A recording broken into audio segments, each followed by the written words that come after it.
Pakinggan ho natin ang ating Vice Presidente.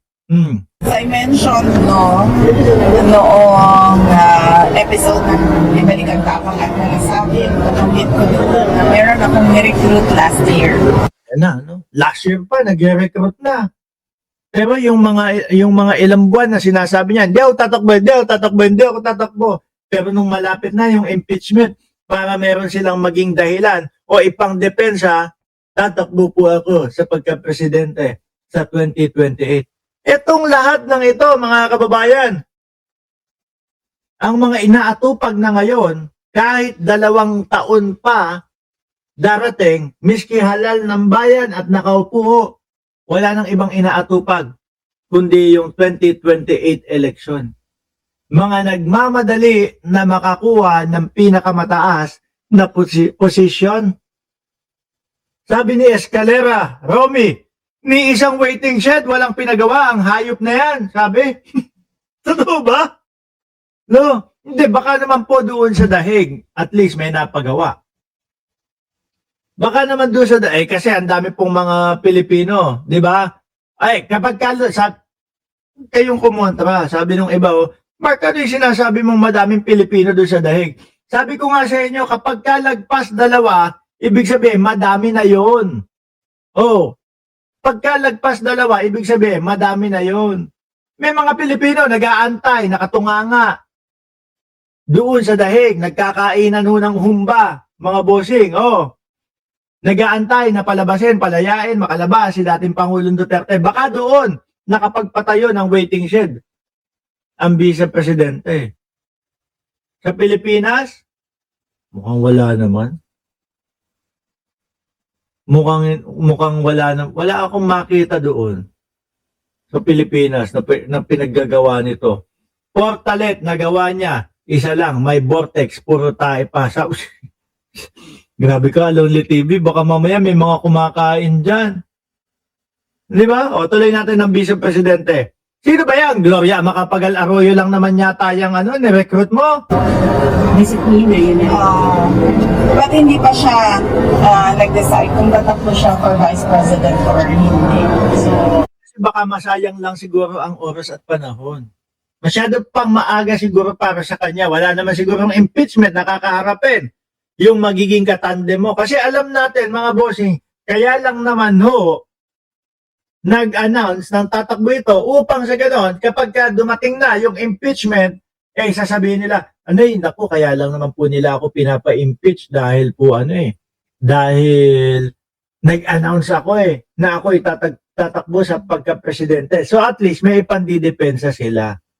Yun lang yun. Wala nang ibang dahilan yun, mga kababayan. Yung kanyang magiging katandem, wala namang impeachment nakakaharapin, di ba? Kaya siguro, hindi pa daw ready. Si Gloria lang naman yata yan. antayin na lang. I am sorry.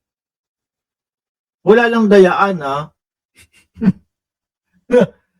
Wala lang dayaan, Kasi naalala niyo I am sorry ni Gloria Macapagal Arroyo. I am sorry. Atin yung desisyon niya, huwag na lang natin siyang guluhin. Huwag na natin siyang pangalanan kasi makaatakihin siya, sisirain ang pangalan niya. So, biyaan natin. Nang putik naman. Sabi, di ba marami na korupsyon? No? Maraming kurakot sa BBM, bakit hindi natin iharap sa Senado? Bakit tayo maghaharap? Anong pakialam natin dyan? Senador ka ba? Senador ba ako? Ba't ikaw maghaharap? sabi mo kay Ping Lacson, si Ping Lacson, Senador. Which is, ako nakarinig na ako, ang sabi ni Ping Lacson, bukas ang Blue Ribbon Committee para iharap yung mga yan. Pero kung sasabihin mo, bakit hindi natin iharap? Piling ka naman senador ka, piling ka senador din ako. Ba't ako maghaharap? Ba't ikaw ang maghaharap? Hayaan mo sila doon, mga senador. Ihaharap daw, bukas. Kaso takot daw. Yung mga putang inang mga marina yun. Takot daw mga bossing, na magpatanong isa-isa. Di ba? Kabado. Natatakot. Sa NBI pa lang Iisa-isahin lang para naman accurate at para naman siguradong hindi nagsisinungaling ang bawat isa sa kanila. Takot. kung yung ginawa ni Gotesa, no? Doon sa Senado, na isang harapan, akala papaniwalaan na lahat, tapos hindi na nagpapakita, nagtatago na. Hindi na uubra siguro ngayon yan. Sayang yung pera ng taong bayan. Sayang yung oras ng mga dadalo doon. Di ba? Ito muna, ikaw naman, ibinibuild ko nga yung yung kampanya ng mga idol ninyo para sa 2028 tanggalin ko na to, no? Nasaan daw si Sara Duterte na vice-presidente natin? Ito na, nakigloria na, Ayan na, nakigloria makapagalaro yan na. Okay na, ha? Sabi dito sa Manila Bulletin, Vice President Sara Duterte and Pampanga 2nd District Representative, no? Former President Gloria Macapagal. Ang dami naman. The photo exhibition during the 90th anniversary of Office of the Vice President Ayala Mall, Abrisa in Davao City, Saturday, March 14. Sila. Ang tandem. Wala naman din, Kapag ka si Lenny, nakatandem ng Vice Presidente na si Sara Duterte sa 2028, wala pa din, talo pa din Bakit? Posible ang gawin ng mga kakamping iboto si Lenny pero hindi iboboto si Sara Duterte. Pero kung ang magiging tandem ni Sara Duterte, si Jimmy Bondo, senador lang yung senador. Kung ang magiging tandem ni Sara Duterte sa 2028, Richard Gomez, hindi, Robin Padilla, wala yan. DDS at DDS lang din ang boboto. Robin Padilla, sino pa ba? Si Boss Tukay, si Marcoleta, DDS at DDS lang din ang boboto dyan.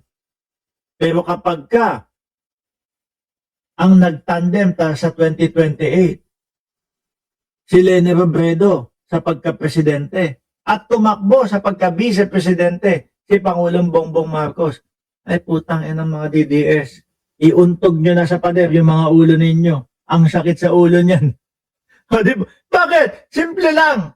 Kami na sumusuporta kay Pangulong Bongbong Marcos, kung ang mapili niya nakatandem sa pagka-presidente ay si Atty. Leni Robredo, natural, iboboto namin yung katandem niya. Dahil ngayon pa lang po, yung mga kakamping, sila Atty. Leni Robredo, kita ang suporta kay Pangulong Bongbong Marcos. Kita ang respeto sa nakaupong Pangulo. Di ba? Sir Romy Diaz, hindi ko naman po sa pinapangunahan yung mga kakamping. Pagka nakita nila ang nagtandem, si Bongbong Marcos sa vice-presidente at Leni Robredo sa pagka-presidente. Dahil nakikita nila yung kilos, gawa at pagtatrabaho ni Pangulong Bongbong Marcos ngayon, natural. Nandoon ang suporta nila kung sino ang vice president ni Atty. Leni Robredo. Yari kayo. Kayo DDS at DDS lang ang boboto sa inyo Di ba? Malaki na siguro, 15 milyones ang makuha niyong boto Pinakamalaki na siguro yun. O pagpalagay mo na, 20 milyones yung boto ni Bato at ni Bungo. Pero kakamping pa lang mga DDS. Putang ina, makinig kayo. Kakamping pa lang. Nakita nyo yung huling boto ni Bam Aquino at ni Senator Kiko Pangilinan? Ilan yung boto nun? Halos 20 milyones na Tapos etong natitira na supporter ni Pangulong Bongbong Marcos. Yung 32 million, hindi kami makapal ang muka.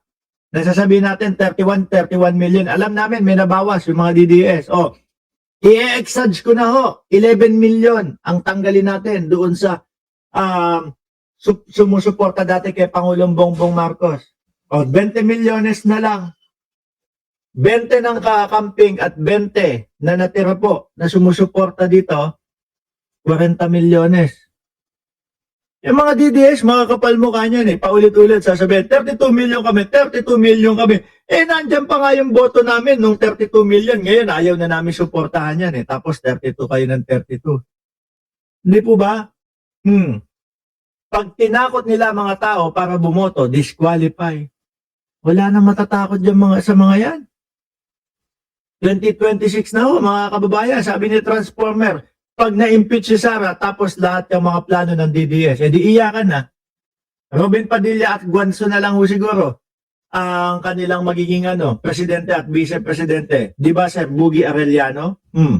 Ngayon ho, alisin natin yan. Tapusin na natin yung election.